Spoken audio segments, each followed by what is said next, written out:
ভারতীয় শরণার্থীদের জন্য বিশেষ সুখবর।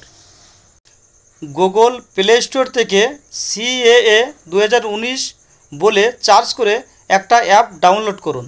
এই অ্যাপ থেকে ভারতীয় নাগরিকত্ব পাওয়ার আবেদন করা যাবে একেবারে সহজ পদ্ধতিতে।